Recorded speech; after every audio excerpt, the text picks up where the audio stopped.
Hello, Tim. Hello, Luxury. Hello, Joey. Hey there, how are you? It's a good day.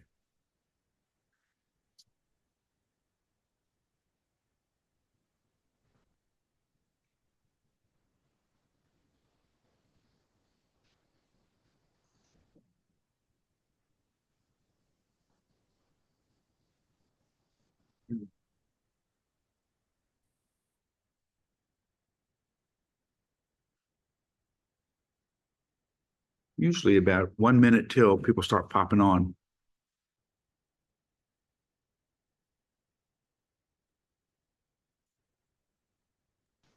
Since I've been retired, almost every time I get on Zoom, I have to update the software, so I usually go a little early. Zoom works pretty well for me. Teams is the one I have trouble with. I did never do Teams. We had it, but I didn't use it. I think you're smart. I think you're smart.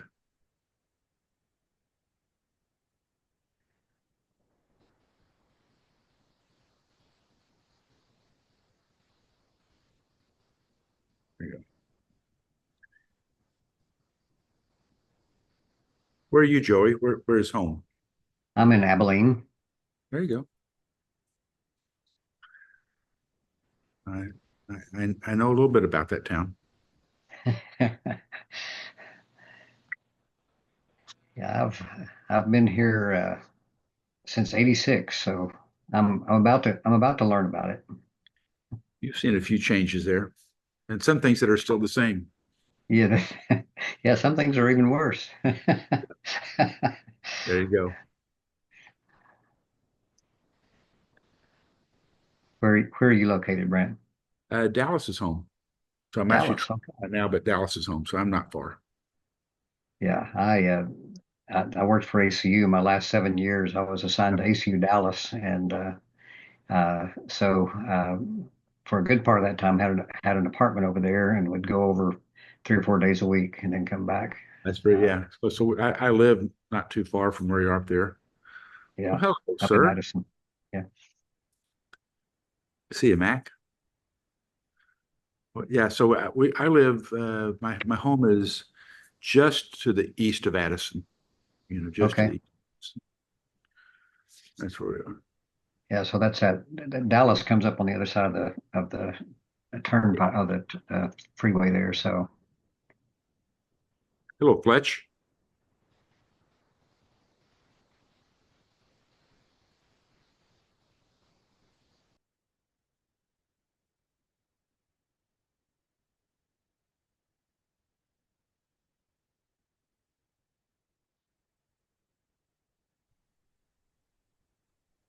There we go. There you go. It's good to hear your voice. How we doing? I'm good. I'm real good. Right. I've had three or four people tell me today they're going to have to, they said, I can't be down there tonight. I'm going to have to listen to the recording. So there you go. We'll see what happens. You never know who's going to show. There he is. Especially with the guests you invite. It's it. And look right there in the car back from Vegas, probably an all night binge last night. He's probably a couple of $1,000 richer after playing the sports book. That's it. Fully committed to this. Oh boy, this is going to be great with him in the car. Good. Hey, Tessa, how are you? Well, hello. Good. You I, doing all I'm right? I'm Can y'all Brant. hear me? I've heard you once, and it was delightful. So I told him I'm really glad you're there. It's really great. Oh, well, I'm glad to be pulled into this conversation. Yeah, it's cool. Let's see. I've told so we've had anywhere 15 to 30 people. It just kind of who shows up, and there we go. Oh, Roscoe. Oh, Mr. Minix. Ross, you're on mute, which actually makes you sound better. Thank you. So where are Brent, you? Where am I'm, I? I'm Yeah, I'm in Puerto Rico. Puerto Rico. Okay. Hello, Mr. Moore. Leon. Mr. Cohn, your office looks really impressive. Good construction there. Hey, Brant, can you hear me? I am. Yeah, Jim. Yeah, I do now. Okay, good. That's good. My basement. That's probably, well, the finish out is excellent. It reminds me of a dorm room I lived in once.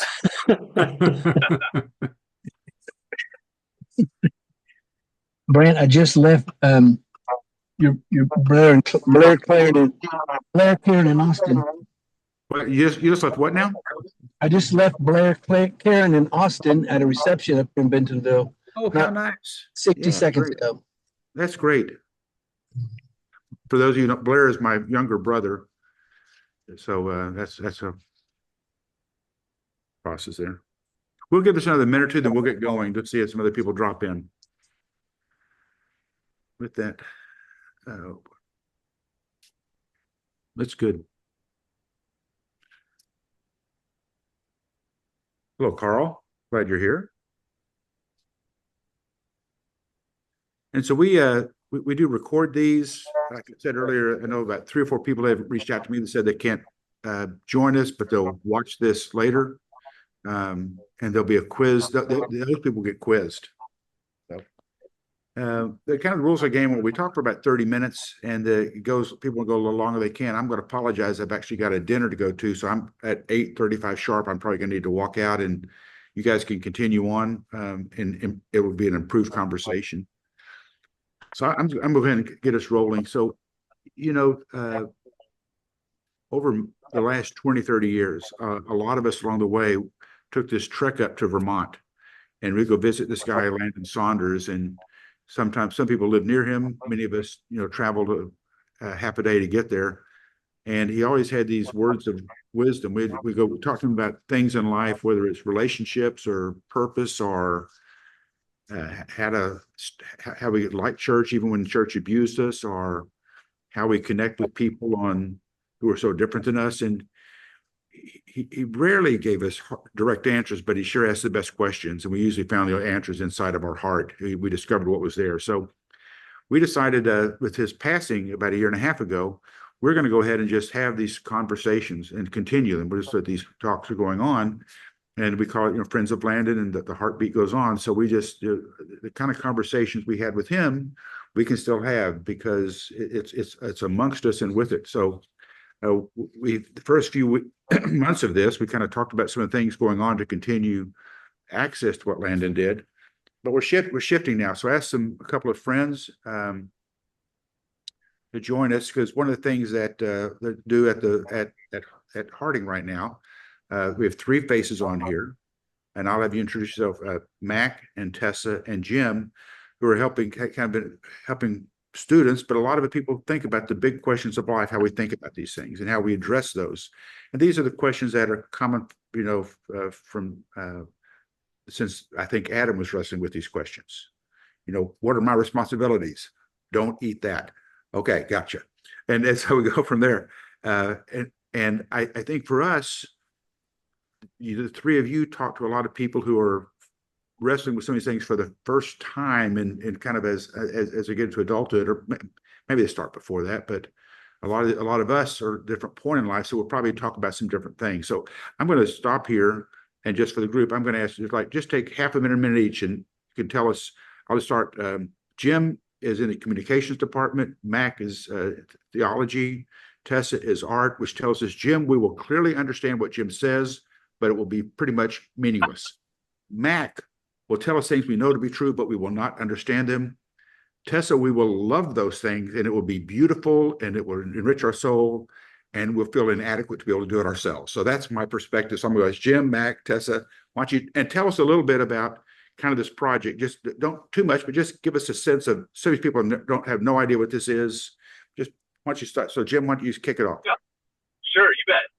First of all, thank you very much for having us, Brent. I mean, this is a great group of people and a great tradition that you guys are doing. So thank you for inviting us. Like you said, I teach in the communication department. I also work with the Honors College. And this initiative it started several years ago, really. A few of us were connected to a larger university process of reimagining the liberal arts, as we say, and talking about, what do we even mean when we say, the liberal arts? And these four classes that we say are so important. What do we even mean by that? And so we got to talking, a bunch of us got to talking about what is it that we want to accomplish with these four courses. And it was out of those discussions that the big questions were born. Obviously, they are not unique to us, to Harding. Like you said, Brand, these are questions that have been asked since antiquity. I mean, they're really steeped in classical Greece, of course. So they're not unique to us, but we really believe that these questions matter. We all know the stats. We know that most of these kids that we're teaching today are going to change careers many times in their work life. So job training, career training, it's important, but it's certainly not everything, and it may not be the most important thing.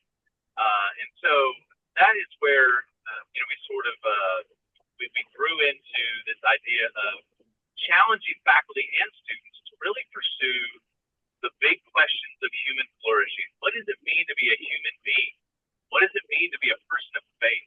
What does it mean to build your life around a set of values and morals that come from Christ? And how do we change the world through that?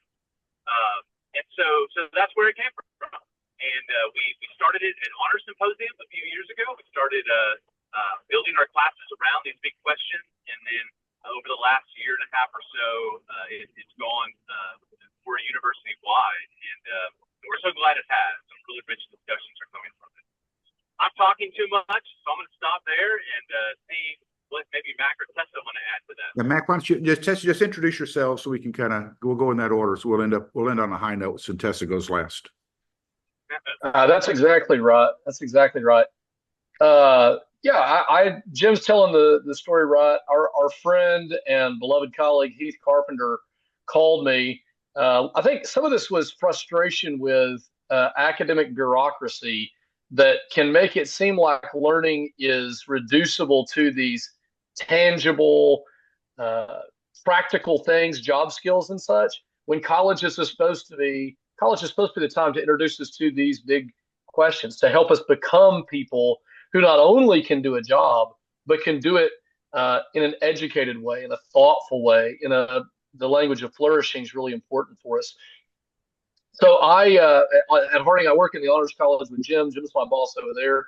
I work in the Big Questions project with Heath, and he's kind of the top of that. And then I direct a program called Theological Studies, which is a second major in Bible for students who are studying engineering or education or health or whatever it is, but they also want to prepare for ministry. And so a lot of the students that I work with are people who already have this deep hunger to know more about something beyond merely their job prospects. So I was always interested in this. And I'm one who's always very frustrated with bureaucracy in general, but I'm very into ideas and people. And so I was instantly drawn to this project when Heath called me up. He'd been reading Wendell Berry and listening to a Beatles song that morning and said, what if we thought about the liberal arts at Harding, this curricular conversation? What if we thought about it as just getting to what the heart of a college education is and asking these questions? So the questions we always name them are, who is God? Who are we? What matters? What are our responsibilities? And how do we know what we know? And that vision, that's right. But his vision for that really didn't stay his vision. It very quickly took off with administration, with the curricular stuff got all reworked because of it. And most importantly, professors in the classroom and professors in the cafeteria or on a walk with a student or sitting across the table from in their office had good language to lean into these conversations. And it really has been a pretty powerful transformational thing across campus. New classes coming out of it, good conversations coming out of it, and also some cool overlap with other departments. So Tessa will have the best things to say, I'm sure, though. Wow, you have really built this up. Thanks a lot. No, but I am glad that we are building up and that we've been invited to share about this initiative because to me it's been very exciting. And so I do, as you mentioned, I teach in the art department and I teach liberal arts courses. I also teach in the honors college, and so I've been able to get involved in that this year. But I teach classes like art appreciation, and I'll have 40, 50 students come into my classroom. And so many of them, they kind of just had to sign up for it. They don't know why they're taking it. And so, what I love about this initiative is that it helps open so many people's eyes to why, like my particular discipline, the visual arts, and how it connects to these big questions. And so, when I have that at the center of the conversations, they're much more tuned in. I've seen a difference by conversations without talking about the big questions and conversations with them. And it's made a big difference. They're paying attention. And it helps give me a really interesting foil into connecting with their lives.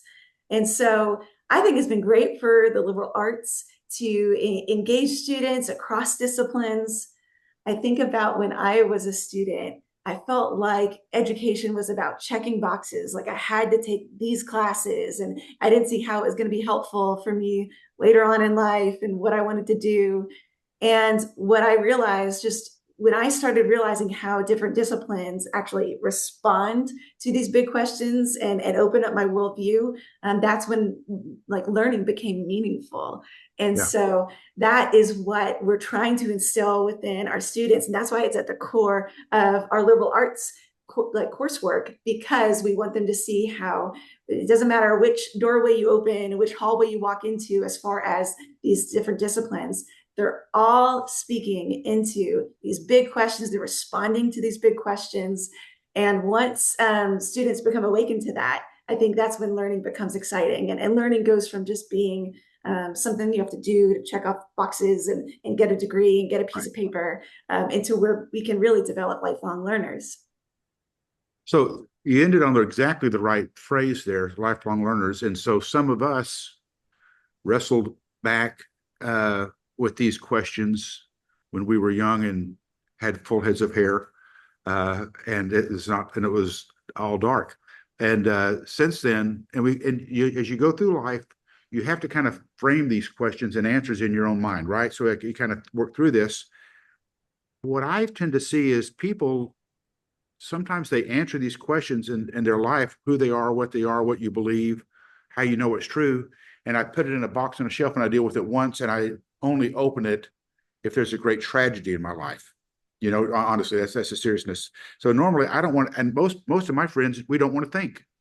We really don't want to think. We don't want to ask hard questions because I dealt with that already, and it would disrupt my life, disrupt my family, all this stuff like that. So I want to kind of fast forward from you're talking all the time to people who are in there. Ross, you keep changing pictures almost as much as you change clothes. I just gotta tell you, you're dazzling. Okay, so but why don't you help me think about somebody here born in the Eisenhower administration, right? In my life, how do I keep out of a rut? How do I not come up with these answers to these questions and not just kind of operate on rinse, repeat, rinse, repeat, rinse, repeat? I thought that any one of you want to take into that? How have you seen that work?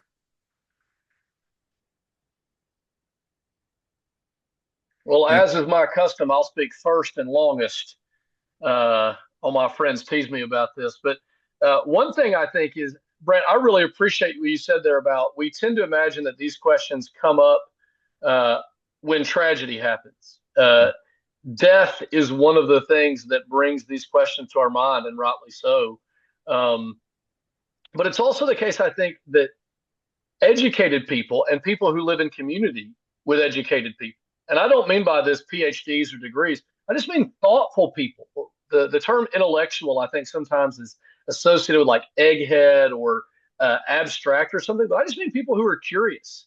And I find that in my life, it's in group texts or over dinner or watching the news that these debates come up, and I find them fascinating myself. And I actually think that more people are interested in deeper conversations more often than we imagine. And so it doesn't need to be simply a thing of being in a rut, but we do need to put ourselves in the way of these big questions. And maybe that means reading like classic good books, novels and things, or going to a museum and looking at art and things like that. But maybe it just means dinner with people who we happen to know think about this stuff. That's right. Or intentional conversations in the coffee shop. Those are some of the things that come to my mind. It just even toward that, I told Heath couldn't come to this. Heath Carpenter, one of the other guys, and I said, "Well, Heath, we'll have you back. He's a literature professor, but we want to come talk about literature." One of Landon's things he did, he always read the New York Times bestseller list every year. He would read that, and when Heath would come talk about current literature and what that tells us about where society and culture are. But that's to your point, I think. But it's an investment you have to make. So I'll let Jim or Tessa, how would you answer that in terms of how Brant stays out of this rut and I don't just live my life like Leon does?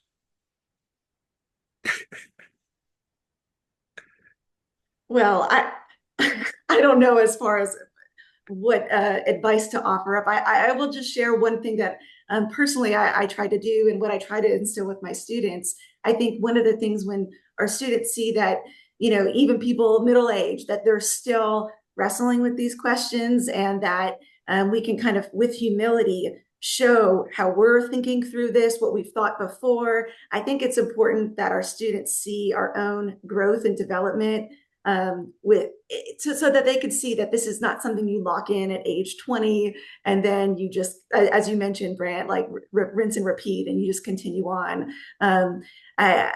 One thing that I love about learning is the more I learn, the more I realize I don't know. and so that kind of humility, recognizing that God just continues to humble me with how expansive he is and how his mercies are new every morning. And he continues to surprise me and stretch me in unique ways. And the more I open myself up to saying, God, teach me, what do you have to offer today? And let me be able to see you, the more that I continue to be stretched in ways that, had I 20 years ago, I might have thought one thing, but then he opens up other things. That's beautiful. I think that's exactly where we people want to be or need to be. But I will tell you, I think in our society and our churches right now, not everybody wants to see new thoughts. They don't, being challenged about, and I'm going to say big things, whether it's political issues or what does it mean to be a Christian? Maybe some things I've thought before are not true. How do you know what you know? I mean, so many things like that. I think there's a resistance from a lot of people to have to ask questions, because if they ask a question, they might have to change something, right? Yeah. Well, that's exactly right. Learning is hard, right? When we're challenged to think, it's a challenge. Hard things are hard, and so. Yeah, I really appreciated what Tess and Mac both said. The idea that, we ask these questions and then we find answers, and then move on to the next question is of course preposterous, right? We recognize, and we talk to students about this, that our answers to these questions, the way that we pursue answers to these questions, they're going to change over time. How an 18-year-old answers these questions, or even positions themselves in a way to pursue answers to these questions, it's going to change in the next year, and certainly in the next 4 years, and then certainly by the time they're 30. So yeah, that it matters. So go to the fifth question. How do you wrestle with? When I was in college, there was a professor that everybody said he's the smartest person on campus. He was a Bible professor, not even smarter than Mac. But this guy would write a book every year. I don't think that's very likely. Probably not. But he would write a book every year refuting his book from the year before. His big question was, could a Christian kill in war? One year, my freshman year, said you can kill. The sophomore year, a book you can't kill. The junior year, you can kill. And every year he'd refute his position. And that struck me, because the guy there, everybody said was the smartest guy there that knew the Bible better than anyone else there, didn't know the question he was answering to, and to change. So, and I know in my life I've changed. So things I thought deeply about before, I was wrong, I think. Well, maybe I was right, but now I think I'm wrong. How do I live my life if I'm on this uncertain ground? mean, right? Because and I grew up in a tradition that was very intolerant, right, about other people. Now I feel like sometimes everybody wants to be tolerant, and we accept everybody under any condition without any expectations whatsoever, right? Which is a beauty in that. But I don't know, Mac, you like to go first. I'll start there and just let you. How do you wrestle with that? Now, I think that's so key to like being a human being, though. If we're not growing, we're dying, and I think that's true. I think that's certainly true with our intellectual life, but it's also true with our spiritual life. If God really is God, and He really is this infinite mystery who nevertheless reveals Himself to us, then we're going to spend our lives getting to know Him, and that means learning new things that we didn't see before. I remember when I was a student, I had Jimmy Allen for class, and this was near the end of his career, but I really had a great experience in that class, learning about grace. And but I asked him after class one day, I said, Dr. Allen, my mama always says that she knows so much at 40 that she didn't know at 20. So I know that I'm wrong about a lot of things now that later on I'll change my mind about. But I don't want to be a false teacher. So I feel like maybe I shouldn't preach and I shouldn't teach at church because I don't know which things I'm wrong about. And it really was starting to, I kind of got an intellectual, bind on this, and was thinking about, I'd kind of been a preacher since I was a boy. And I thought, I'm just going to quit because I can't know anything and nothing's stable. And so it's too scary to say anything. And many of you guys probably remember Jimmy Allen, but he said to me, he said, Sandlin, let me tell you something. You got to teach the truth with everything you got. The minute you think you're wrong, you just ask the brethren to forgive you and teach the new thing with everything you got. And I remember laughing at that, but also I also thought that there was a deep sort of courage and a humility there to say, I'm not going to be scared of looking like a fool. I'm not going to be scared of having been wrong. I'm not going to feel the need to protect my legacy or my reputation by never taking a stand and waffling all the time. But also a humility to say, when I think I was wrong, I want to be the first one out of the gate saying so, and saying, here's where I'm at now. I've always admired that, and that's something that I guess I was 19, and I can remember that scene like it was yesterday. And it really has kept me in ministry and in teaching for years because of that. Tessa, do you have anything to add to that, or? No, I really appreciate that story, because it's something that I've struggled with when it comes to, this feeling of inadequacy and not knowing, if I should continue to move forward when I don't have everything locked in and all figured out. There's that tendency that I have because, as artists, I like to have all the design worked out, and there's somewhat those perfectionist tendencies. But when I look at scripture and I read how again and again God uses people, not necessarily because they had everything figured out, but because they were willing to step forward and just put themselves out there and let God use them in their inadequacies.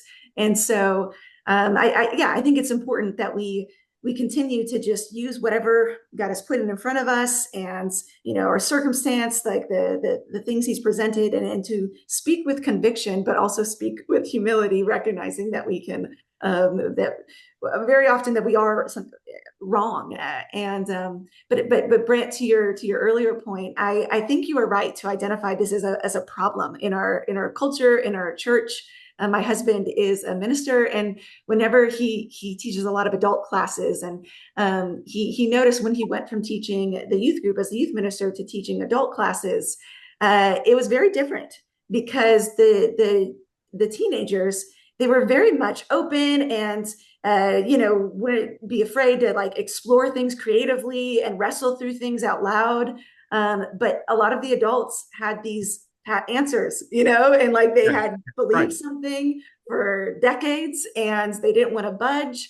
And that's problematic. I pray that, in 30 years from now, if I'm alive, that I will hopefully be more open to wrestling through these questions. But it certainly is problematic. One of a friend this the other day said that she believed that God in the Bible always chose the murderers, the failures, the liars, stuff like this, and because they knew they didn't know. But the ones that were really right, that's not who he chose. He said they started with humility. But so, Jim, I'm going to ask you a different question. Do you want to say something first on that?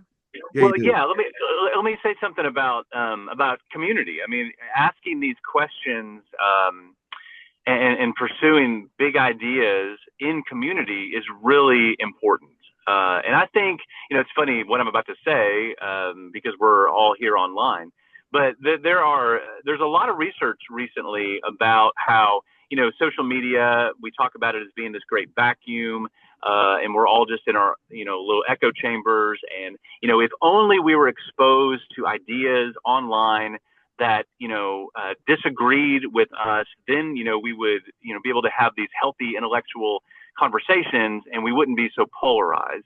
But the research says that that's actually 100% not true, that online, when we're on social media, when we engage with people who disagree with us, we actually dislike them even more online, and we become more entrenched in our own belief system. Yeah. However, when we are connected with people in person and having conversations in person with people who disagree with us, we are much more willing to be more flexible in how we how we have those discussions and how we disagree, and maybe even change our mind on some issues. Yeah, right. And so there's something to be said for an in-person community where these big ideas are being discussed. Yeah, from the corporate side, because I deal with corporate real estate, and corporations have found that to be true in the work from home environment like that. People who work remotely are less flexible than those who are in the office. It's interesting. They're finding that, and it's a growth issue. I'm going to warn you, I'm going to probably pop out of here in about 7 minutes, and you guys can keep going. But Jim, I'll start with you on this one.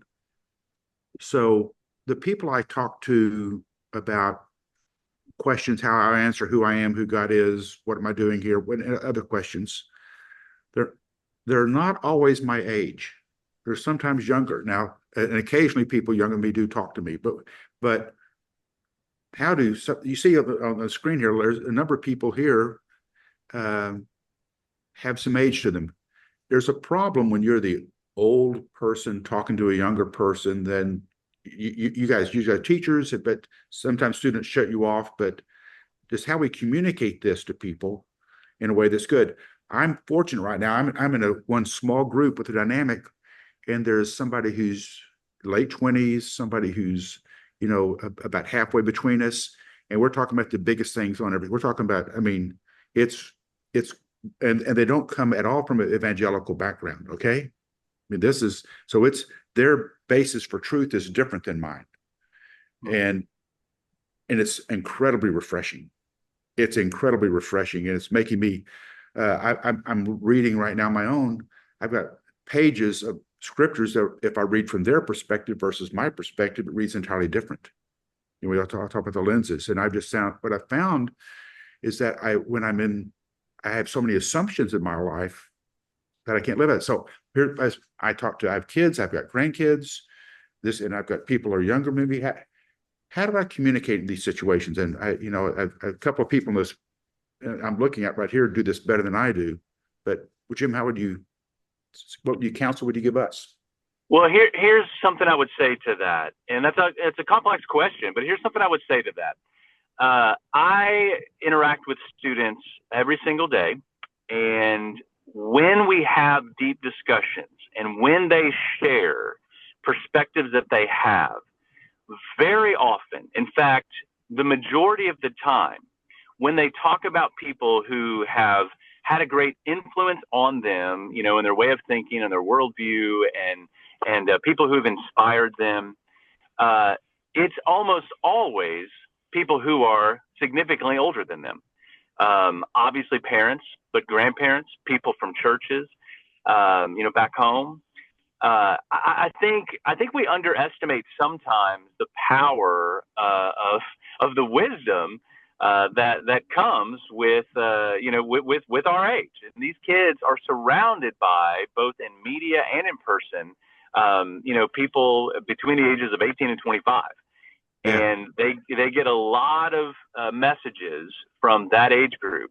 And when they hear it from people who are older, I recognize that sometimes there feels like a disconnect for me. I'm 50 years old. Sometimes I feel that disconnect, but I recognize, because I hear it from them, they are yearning, they are seeking that kind of wisdom from people who have gone before them. And so Yeah. I wouldn't overthink that idea too much. They need that wisdom from all of us. All right. Mac or Tessa? I'll just chime in on that note because, when I was working, when I was very involved with the youth ministry, some of the books that we went through is like Sticky Faith and looking at lots of research with how to keep young people connected to the church and without them losing their faith at a young age. And, when they really looked at the surveys of looking at who really significantly influenced young people, and what older people had to do in order to stay connected to where they could influence this younger generation. It wasn't that people had to change what they wore or wear skinny jeans or try to fit into some kind of mold or where they're culturally relevant or something like that. What they noticed is really just if people just showed up in their life and they were present and they were warm and they were cared and poured into this younger generation, that is what made the most influence and the most difference. And so just along with what Jim said, I think we do sometimes underestimate the influence there of older generations on these younger generations, because it's prevalent. I have students all the time when I talk to them tell me about like people that have influenced them, and so many times it's grandma and grandpa and they're like things that they've said, things that they've picked up on over the years. So I wouldn't let age dissuade anybody from thinking that they don't have that kind of influence. That's cool. And I apologize. My ride has showed up. Hey, Eric Fletch, I'm going to say, can you kind of, Eric's great at all this stuff, so I'll let him close out and moderate. You guys can go. And I will say that Max got something to say, but I thought about this. I called a friend, somebody else was calling, and I said, hey, how would you address this question? And he said, in his wisdom, ask questions. And then I've gone back and I thought about Landon. If you ever hear him talk, when he gets to these controversial points, he rarely says, this is where you're wrong. He almost always asks a question. And I think that's about Jesus. He asked the question. Hard questions, right questions. But that's to me is, I think, part of but do it with humility. That's what I think there's something with that. I don't know. Hey, I want to say also, before I go, Jim, Tessa, Mac, thank you very, very much for joining us. Appreciate that. Last month was good. This month is so much better. Last month it was, I shouldn't say that, should I? No, I'll tell you, no, Ross was last month. It was magnificent. It was great. It's fabulous. But these kind of dialogues are really helpful for us. So appreciate you guys. Thank you, Brant. All right, Eric, I'll let you close it out, okay? You bet. Have fun, Brant. Yeah. So anyone in the group have a question they'd like to toss out to these three? Mac, Eric, can I say something? Can I say something quickly about that intergenerational thing? This is very brief, but one of the things that's really been important in my work in theology and ethics is the concept of friendship. And I think sometimes we imagine that if we're talking about intergenerational things, older people, younger people, we're talking about parents or grandparents or something like that. But I've found that in my life that there's been deep blessing by intentionally forming friendships with people who are older than I and also younger than I. So I have close friends who are 20 years younger than I am, and I have close friends who are 30 or 40 years older than I am. And I think that the ancient folks were wise about this. When Aristotle writes his book about ethics and the good life, a third of it is devoted to friendship. And older folks seeking to form not just mentoring relationships, but legitimate friendships with younger people and vice versa is really important, I think. Great stuff. Yeah. I didn't want to leave that off because some of my friends are on here. I see some of my friends who are older that are on here, and I didn't want to let that. Well, age has nothing to do with how well we listen to. And the questions, the questions can be great questions. Uh, the sometimes if we fail to shut up and listen, we might miss how good they are, really, or the conversation that can take place. Somebody else have a question they want to throw out to these three? How they work with students on any particular issue? So I have a question about I guess a training I'd had that I now regret having received that training. And the training was to always land the plane with the right answer by the end of the conversation. Usually it was a Bible class because our setting was often very formal, academic, Bible exploration. And the shepherds at the time, as I was a young teacher, absolutely said without any equivocation, don't ever let a wrong answer float in the air after the bell rings and you don't land the plane with the right answer. Okay. So that's my background, and I sort of regret that. What I'm going to say is, as I think about you three as professors with the responsibilities that you shoulder so much, how do you treat a student who has a wrong-headed answer and yet they're feeling deeply about it, and you have just the right answer if they would just listen to you? So I want to start with that question. I have a follow-up one that goes sort of parallel to it. But what do you do? Who's up? I think it's Jim. Jim? Well, I really appreciated what Brant said a minute ago. So the way I approach most of my classes and the way that I approach hard conversations is through questions. And I'm a better listener than I am a talker. And actually, I think listening is perhaps the communication skill that is the most undervalued, but perhaps the most important. And so what I do in conversations like that is I don't do a lot of speaking. I ask pointed questions that lead both of us closer to truth, I hope. And I do a lot of praying as I do that. But I there are lots of times when I'm talking with students, or anybody, but especially students, where I definitely disagree with what it is that they're bringing to me or what it is they're thinking. And so in those moments, if I can ask questions that I think will lead them to think about things maybe they hadn't thought about yet, it might lead them to conclusions that I believe are more in line with Scripture, for example, then I feel like that is going to be much more effective than for me to say, well, this is what you need to do, or this is where you're wrong. And so questions are my approach to those situations. And that's something I continue to work on really every day, because I think that's how we learn best is by considering and then trying to answer difficult questions. So that's what I would say. Tessa, chime in. Yeah. It's tricky, isn't it, when we're in the middle of lecture and people chime in and say like the opposite thing of what you're trying to have land. And I also know that if I come out and say I disagree, then all of a sudden they're embarrassed in front of all their friends. And just the way that, our heads work, whenever we feel like we have to defend something, then we lock in even more, and it becomes almost impossible to change somebody's view if they've already locked in publicly in front of people. Just people don't have that natural kind of built-in humility to say, oh yeah, I could be wrong. So one of the approaches that I try to take whenever I hear something that I completely disagree with is, I try to look for whatever grain of agreement that we have, or anything that, I would agree with in that statement, and kind of emphasize that, then, offer, an alternative way of things that I've continued to be like challenged with, and just show how, if somebody can see that oh, I'm agreeing with you here, and you don't have to change your beliefs too much to get over here. I think the shorter, the smaller of a gap that you can try to make it seem, sometimes the better.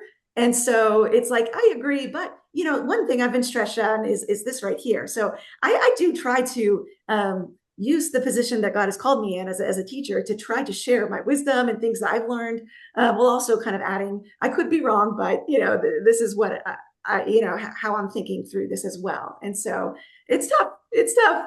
I'm sure Mac deals with this even more than I do. Mac, final word on that?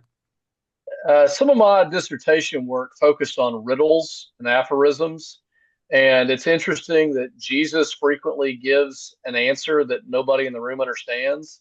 And we might rate him as a really poor communicator. He wasn't clear and obfuscates and that kind of thing. Sometimes I think that's just the right approach, to just say something that's kind of a little mysterious, or to defer to an old adage.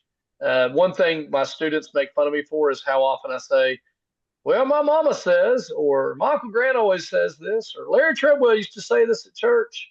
I like sayings, and I think that's kind of a wise approach. And also, Jesus was frequently telling stories.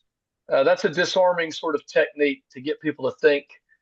The other thing that Jesus did was he didn't feel the need to always come out and say things clearly to convince everybody. He was under no illusion that what he was saying would make sense to most people. I think that's a great myth we have in Christianity, is that we imagine that Jesus's teachings, well, that's just that everybody just gets on board with that. No, Jesus's teachings are so crazy that people will kill you for saying them. And he was pretty good to say, he who has ears to hear, let him hear. So sometimes there's just a willingness to say, I don't have to win every argument. Those with ears to hear will hear, and not everybody has that.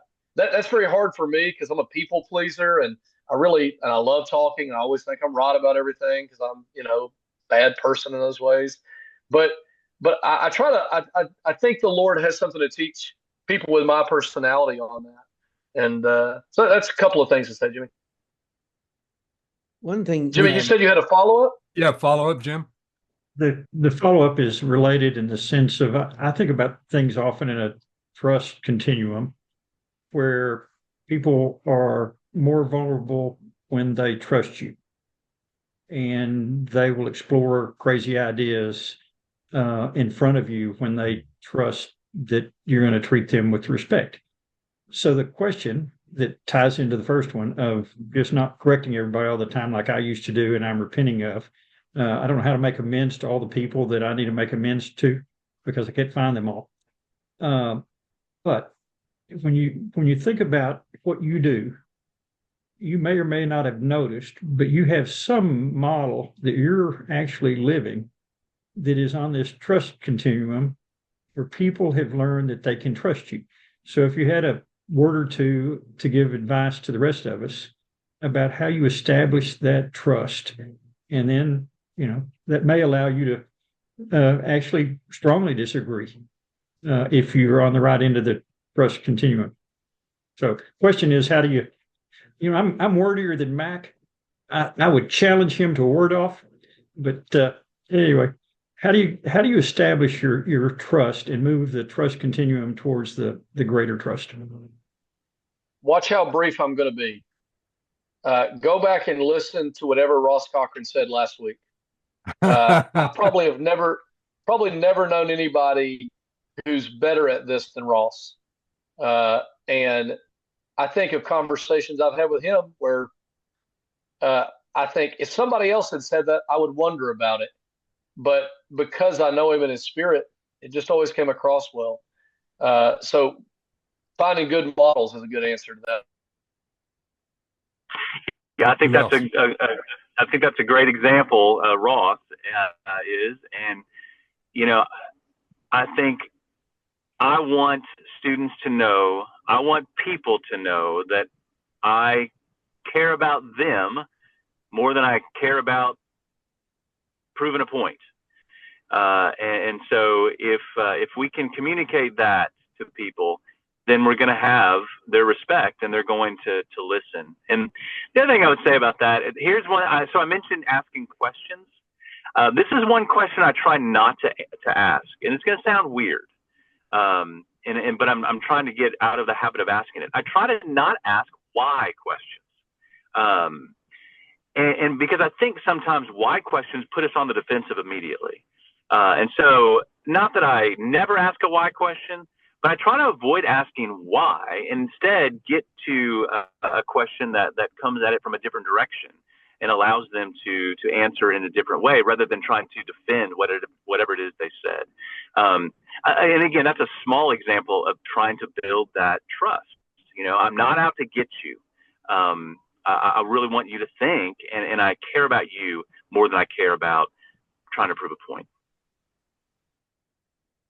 Tessa, you want to add something? Yeah. I mean, I would just agree with some of the sentiments that have been shared. I think it's just so important that you establish that and build up that relational capital before you really try to lean in on, trying to steer people in a different direction, because, they're not going to really give you the time of day if you haven't already shown that you care about them and you've invested in them. And so for me, just learning their names, talking with them before class, just trying to show them that I care about them as a person, as Jim was alluding to. I think this is so pivotal. And also just even showing and modeling, trying to model my own sense of gratitude toward them and my own humility as far as like wrestling through things. I think then if I can show that kind of vulnerability, then that will allow them to trust me more, so that I'm not trying to put on a show or act like I have all the right answers. If I can apologize for something that I've gotten wrong and do that publicly, I think that can go a long way for establishing that trust. And so those would just be some other things that I would add. I think almost everybody's talked about trust, and I have a friend who hammers this idea that the ground in which trust takes root is conversations. And so you're rarely going to land the plane in one conversation, right? The keeping the conversations going, that's where trust really develops in individual relationships, especially. This is great. Anyone have we're past 7:45, and that's when we promise to let everybody go who needs to go. So if you need to cut out, no points off. Anyone else have something they'd like to contribute? A quiet group tonight. I'm going to add one little. First of all, my video is freezing up. I hope my voice part is coming through. But I'm an old Boy Scout, and the Boy Scout law begins with a scout is trustworthy, loyal, helpful, and I won't go through the whole thing. But there's something about being trustworthy, and we're talking about trust, and you have to be worthy of trust to earn it, to get into a trust situation with a person. And that's just a little memory from ages past, but that has stuck with me. If you want to be in a trust relationship, you have to be worthy of that trust of that person. Great stuff. Who else? I wouldn't mind going back to Jimmy's first question about what do you do if you're in the presence of someone who says something that you think that is.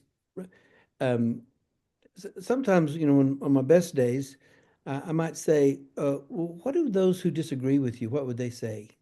The people who disagree with you, rather than making it me against them, where it sets it up a potentially a defensive mode, just like bring in a third voice that's really not physically present, but just say, what would be some other points of view on that? Or what the people who disagree with you, what would they try to emphasize or stress? But great, Ross. Thanks. Somebody else weigh in? Jim, Mac, Tessa? Oh, I was on mute. I didn't realize it. Can you hear me? Sorry, Jeff, I didn't catch you talking. Go ahead. All right.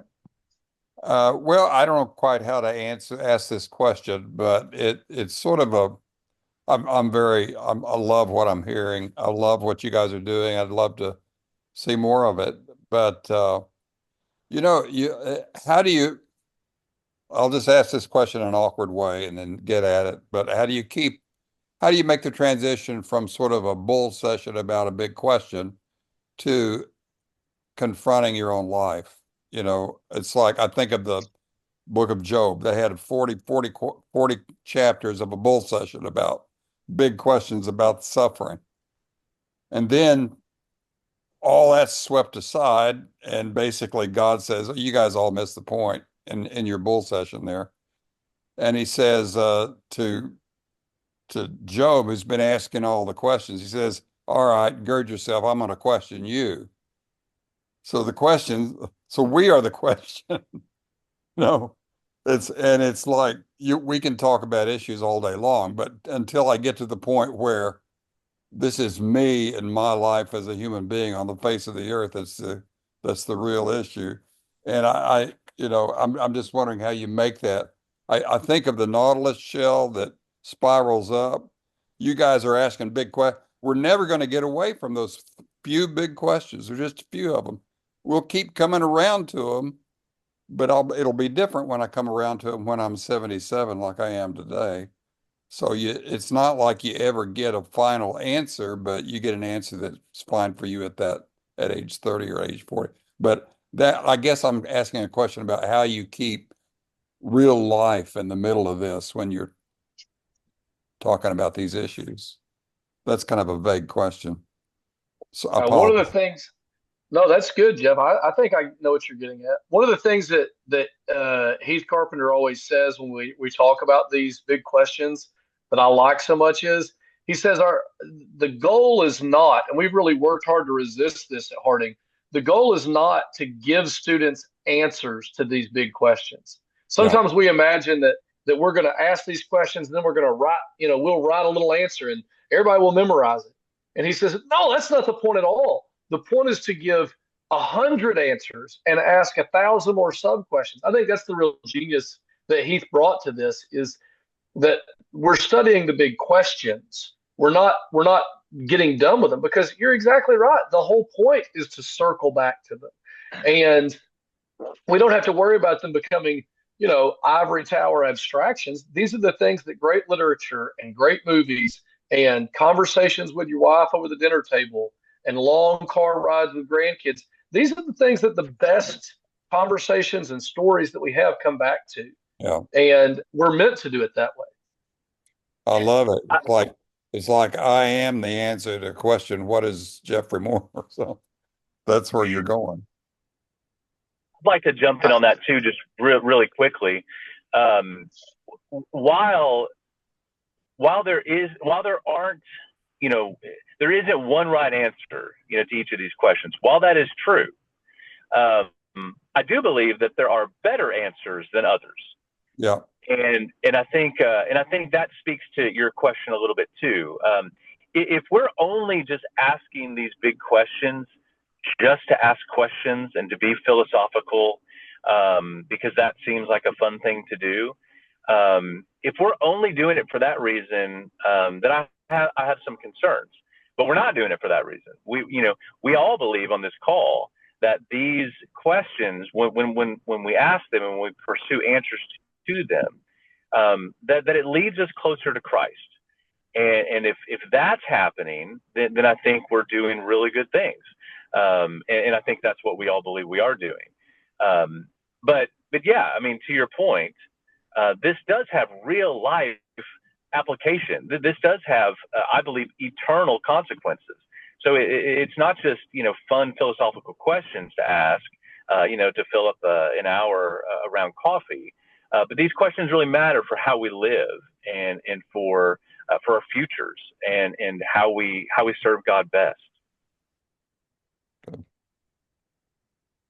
Great stuff. Okay, any final words? I am going to wrap it up. To Tessa, Mac, and Jim, thank you guys again for blessing us with your stimulating conversation starter. I'll put it that way tonight. We appreciate it. And good to see everybody. Yeah, and thank you so much for inviting us. Absolutely. It was good to be with you all. Yeah, pleasure to be with y'all and see faces and hear voices, good people and good friends asking good questions. And Bye, you guys, bye everyone. Joey Cope, hello. I haven't seen you in a long time. this call happens every second Tuesday, right? At this time. So everybody's invited. And pass it on. Pass it on. Love to have a big group. Thanks, everybody. Have a blessed evening. And if we don't talk to you before next month, we will then. Good night. Good night.